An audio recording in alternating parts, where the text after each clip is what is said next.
मिलेगी। जी जी जी जी। इस गांव में इतने जीव नहीं रहते हैं, इस गांव में भैया बहुत जीव रहते हैं, लेकिन सबको कथा सुनने को मिल रही है नहीं ना, क्योंकि इन पे प्रभु की कृपा नहीं।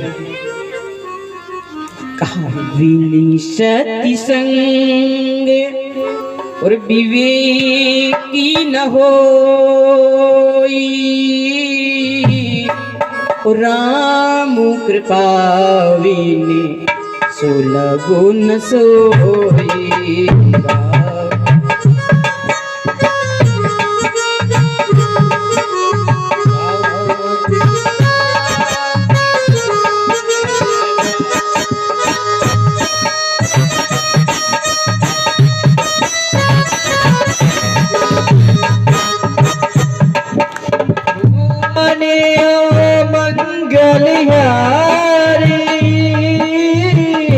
त्रिलोक दशरथी अजल बिहारी, श्याम सिया राम जय जय राम, राम सिया राम जय जय राम।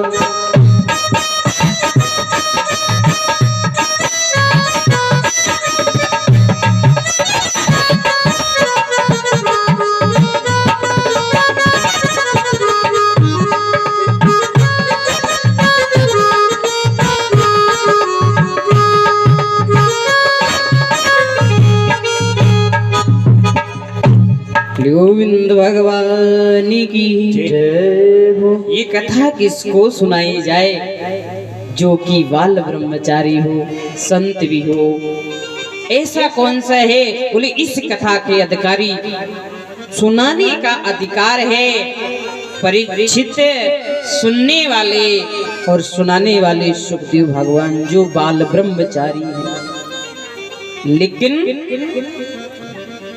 अब प्रश्न होता है ये परीक्षित कौन थे? कहते जिस समय महाभारत के युद्ध में 18वां रोज हो जाता है, महाभारत का युद्ध 18 दिन तक चला। 18वें रोज दुर्योधन सरोवर के किनारे पड़ा है। जैसे सरोवर के किनारे पड़ा है, जंघा टूटी हुई है, उसी समय वहां अश्वत्थामा आया। अश्वत्थामा ने देखा ये दुर्योधन का मित्र था कि हमारा मित्र दुखी है, और जो मित्र के दुख में न हुई दुखाई, उन्हें विलाप पातक भाई, उन्हें दुख लगता है, उन्हें पाप लगता है जो मित्र के दुख में दुखी नहीं होते। मित्र तो इस दुनिया में बहुत मिल जाते हैं, बात दोस्ती की नहीं है, बात निभाने की होती है, बात पानी की नहीं है, बात प्यास की होती है। भैया एक भैंस को लेकर के नदी में उसका सर डुबो देना, अगर उसको प्यास नहीं लगी तो उसे पानी पिला नहीं सकते। जब प्यास लगी होगी जब वो पानी पिएगी। ऐसे दोस्त तो बहुत मिल जाएंगे, लेकिन दोस्ती निभाना बड़ा कठिन। अश्वत्थामा ने देखा कि हमारा मित्र दुखी है, अपन भी उसी में दुखी भाव से पूछा, तुम्हारी अंतिम इच्छा क्या है? दुर्योधन कहने लगा, भैया मेरी अंतिम इच्छा क्या हो सकती, मुझे बस इस बात का कष्ट है कि मैं 100 भाई था और 100 में 99 का अंत हो गया, मैं अकेला पड़ा हूँ। कष्ट इस बात का हो रहा है, ग्लानि इस बात की हो रही है कि पांडव 5 थे और 5 में एक भी नहीं। अश्वत्थामा ने कहा, भैया तुम चिंता ही मत करो, आज ही रात में सोते सोते हम 5 की सर कलम तुम्हारे पास दे देंगे। क्योंकि जो द्रौपदी के 5 पुत्र थे, जो युधिष्ठिर का पुत्र था वह युधिष्ठिर की शकल का था, जो भीम का पुत्र था वह भीम की शकल का था, जो अर्जुन का पुत्र था वह अर्जुन की शकल का था, जो नकुल सहदेव के पुत्र थे वो उनकी शकल के थे, गलती से सोते सोते पांचों पुत्रों की सर को काट पाया। पूछो उस मां से, सर को काट के ले आया और लेने के बाद जहां अश्वत्थामा लेकर आया, जहां पर दुर्योधन पड़ा और सर को सामने रख दिया। फिर बोला, भैया मैंने आज पांचों पांडवों को अंत कर दिया। दुर्योधन सोचने लगा, पांचों पांडवों को मारना इतना सरल है, जैसे तूने तो ये कर दिया। कहीं पांडवों को मारना कहीं गाजर मूली काटना है क्या? नहीं नहीं भैया, अरे सोते सोते ही काट दिया। जैसे सर को लिया तो पहले तो बहुत खुशी हुआ कि हमारा दुश्मन मरा, लेकिन जैसे भीम का सर समझ के दाबना चाहा तो मांस का लोथड़ा जल्दी से दब गया। तो पहले तो दुर्योधन को बहुत कष्ट हुआ। पहले तो बहुत खुशी होती है कि ये शत्रु मर गया, अंत में बहुत दुख होता है, ये तूने क्या किया? अरे मैंने तो पांडवों को मारने के लिए कहा था, तूने तो उनके पुत्रों को मारकर मानो मेरे वंश को ही नाश कर दिया।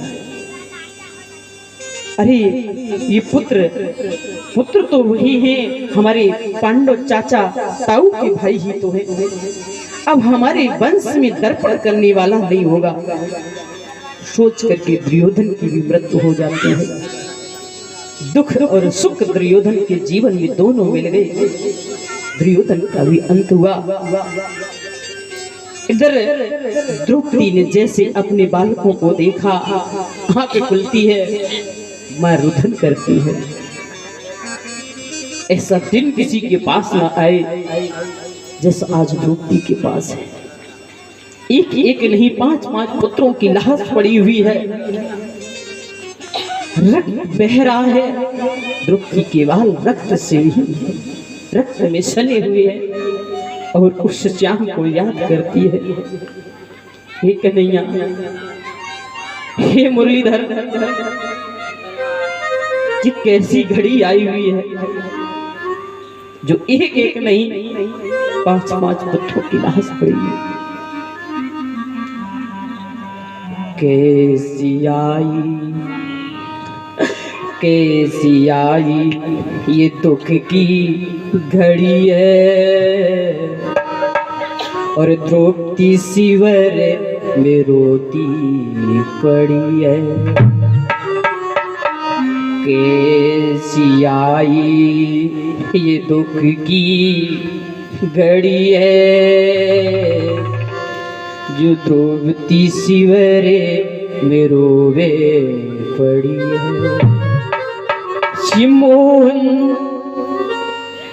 क्या ये मेरी गति है, जो द्रौपदी लालो पे रोती पड़ी है। द्रौपदी लालो पे रोती पड़ी है। आज द्रौपदी अपनी लालों के ऊपर, लाशों के ऊपर रो रही है। वैसे ही भगवान को याद किया। मुरलीधर सामने आए और मुरलीधर सामने आकर बोले, जैसे आज सामने अर्जुन ने देखा, अर्जुन का पारा गर्म हो गया। अर्जुन कहने लगे, अर्जुन बोले, ठहरो भद्रे, मैं आज नीच को लाऊंगा, या तेरा वचन निभाऊंगा या मुख इस दुनिया में न दिखलाऊंगा। जैसे अर्जुन की बात सुनी, उसी समय भगवान कहने लगे, तुम्हें पता है ये किसने किया? अर्जुन कहते, प्रभु मुझे तो कुछ नहीं पता, मैं तो आपके सहारे चलता हूँ, और जो परमात्मा के सहारे चलता है उसकी नैया कभी बीच में डूबती नहीं। भगवान ने कहा, वो अश्वत्थामा कहीं भी हो उसे लेकर आओ। अश्वत्थामा ने दूर से देखा, ये तो अर्जुन है और ये अर्जुन मुझे मार डालेगा।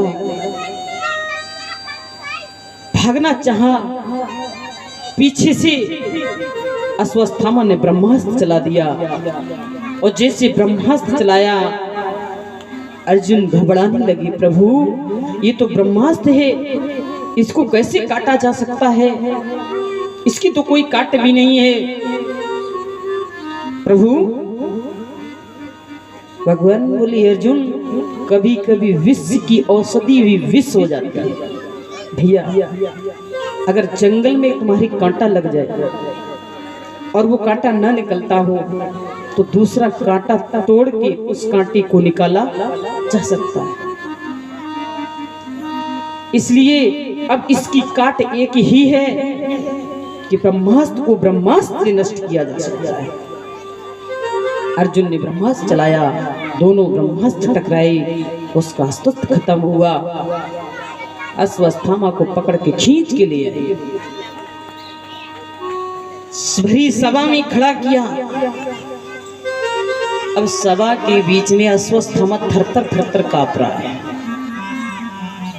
द्रौपदी से पूछा, इसको मारना तो है, जरा ध्यान देना, इसको मारना तो है, अब तुम बताओ इसको कैसे मारा जाए। इसने काम तो ऐसा किया है कि इसको तो मृत्यु दंड ही देना है। बड़े भैया से पूछा, इसके साथ क्या होना चाहिए। युधिष्ठिर तो साफ जवाब देते हैं, जो धर्म ग्रंथों में लिखा है उसके विरुद्ध नहीं होना चाहिए, जो धर्म ग्रंथों में दिया है उसी के हिसाब से होना चाहिए। लेकिन क्या भगवान से पूछा, भगवान ने कहा, देखो ग्रंथ तो ये कहता है ये ब्राह्मण पुत्र है इसलिए इसको मारना नहीं, लेकिन ये बाल हत्यारा है इसलिए इसको छोड़ना नहीं। ब्राह्मण पुत्र कैसा भी क्यों ना हो वो मारा नहीं जा सकता, और बाल हत्यारा कोई क्यों ना हो उसको छोड़ा नहीं जा सकता। अब दोनों बातें, यहाँ ब्राह्मण पुत्र भी है और ये बाल हत्यारा भी है। क्या करना चाहिए ऐसी स्थिति में, हमें क्या करना चाहिए। कहते हैं जिसकी समाज में प्रतिष्ठा होती है, जिसमें समाज में मान सम्मान होता है, और फिर वो समाज से धक्के मारकर एक बेइज्जती के साथ में निकाल दिया जाए तो वो मरने से कहीं कम नहीं होता। भैया गोली का मारा इंसान, गोली का मारा इंसान जान से मर सकता है, लेकिन बोली का मारा इंसान जीवन में सर उठा के नहीं जी सकता है। ऐसे ही करना क्या बोले, मस्तक पे मड़ी थी, मड़ी के तेज को निकाल लिया, मुंह काला कर दिया और धक्के मार करके सभा से निकाल दिया। इतने में तो इंसान मर गया, मरा भी नहीं और जिंदा भी नहीं। अश्वत्थामा को क्या करना चाहिए था, अरे उसे तो ये करना चाहिए था कि काम तो मैंने मरने का किया लेकिन हमको मारा नहीं गया। जी अपनी गुस्सा को शांत कर लेना था, लेकिन यहाँ उसको क्रोध और ज्यादा हो गया। और जब गुस्सा बढ़ती है, जब क्रोध आता है तो क्रोध अपने को भी नष्ट कर देता है। जीवन में भैया, जीवन में कभी इंसान को क्रोध नहीं करना चाहिए। अच्छा एक बात पूछेंगे, इतने लोग यहाँ बैठे हुए हैं, इतने लोगों में गुस्सा सबको ज्यादा किसको आती है? गुस्सा किसे किसे आती है? जरा हाथ ऊंचा करके बताओ। अरे बताओ, कोई बात नहीं, फिर एक मंत्र बताएंगे, गुस्सा नहीं आएगी। अम्मा को सबसे ज्यादा गुस्सा कहू को आए पता ना है, मेरी मैया बैठी सामने ने गुस्सा ज्यादा। देखो मैया, अगर गुस्सा आवे तो गुस्सा को मंत्र एक ही है, कौन सा? राधा नाम हर चीज का हल है। और ज्यादा गुस्सा आने लगे तो माला ले लो, बुढ़ापा आएगा, बस राधे राधे राम राम जो तुम्हारा इष्ट हो, गुस्सा भाग जाएगा।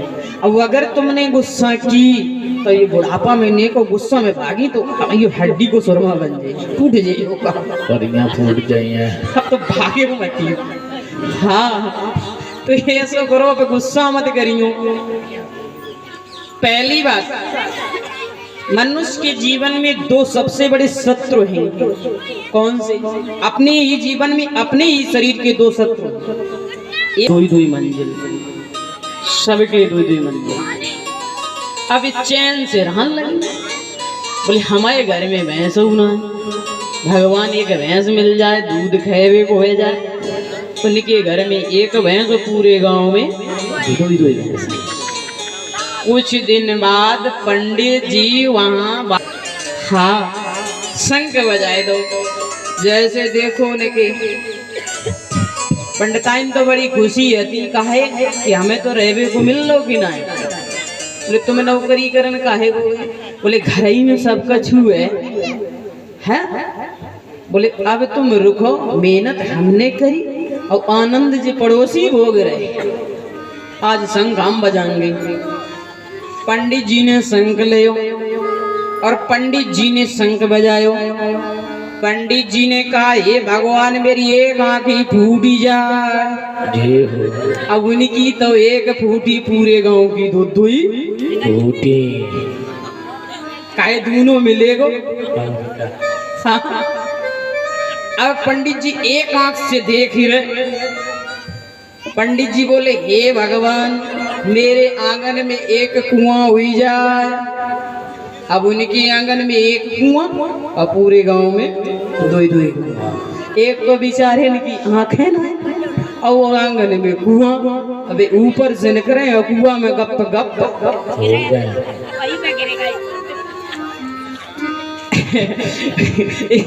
कहने को मतलब हमें जलन नहीं करना चाहिए, हमें ईर्ष्या नहीं करना चाहिए, इसलिए मुझे राधे राधे बोलना पड़ेगा। बोले भक्त भगवान की जय, सच्चे दरबार की। आइए सभी लोग प्यार से भगवान का भजन राधा रानी के चरणों में अपने मन को लगा करके और फिर आगे की कथा श्रृंग की ओर चलेंगे। Hello hello Shri Radhe Radhe Shyam. रस से भरियो, ओ मीठे रसी से भरियो, राधा रानी लांगे महारानी लांगे। मैनी कारो कारो यमुना जी को पानी लांगे। मैनी रस्सी से बधोरी, रस्सी से बधोरी, राधा रानी लागे महारानी लागे।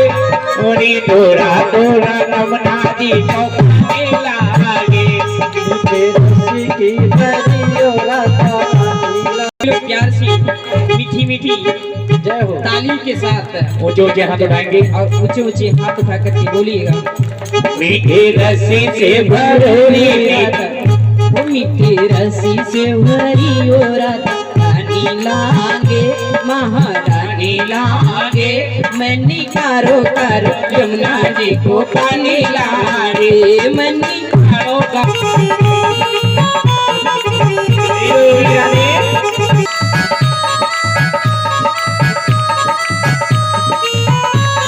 हर चीज में काम आने वाला है। आपको गुस्सा आ जाए तो राधे राधे बोल दो, आपको कोई गाली दे रहा हो ना तो राधे राधे बोल दो। और जिसकी जीवा में राधे का नाम आ जाए फिर उसे दूसरा अच्छा लगेगा भी नहीं। कहा हन्ना भावे में माखन मिश्री, नाही कोई मिठाई। ना भावे में माखन मिश्री,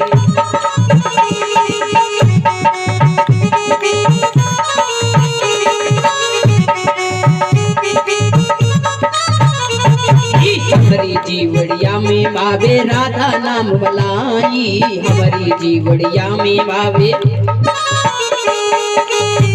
सुभान की लली, सुभान की लली धनी लागे बोले पानी लागे मन कारो करो यमुना जी को पानी लागे मीठे रस की भरोरी राधा रानी लागे महारानी लागे मैनू कारो कारो यमुना जी को पानी लागे मैनू कारो कारो पानी लागे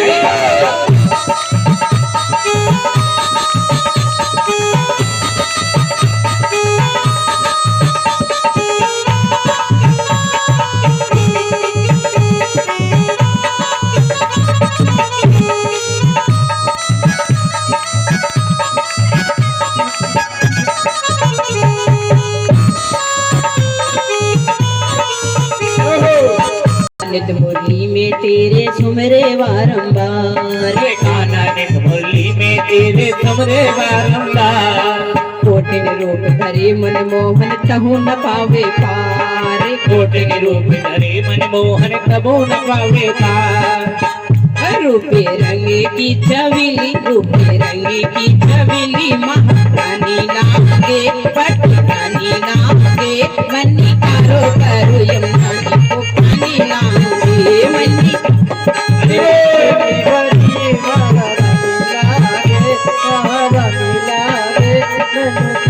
कारो यमुना जी को पानी लागे।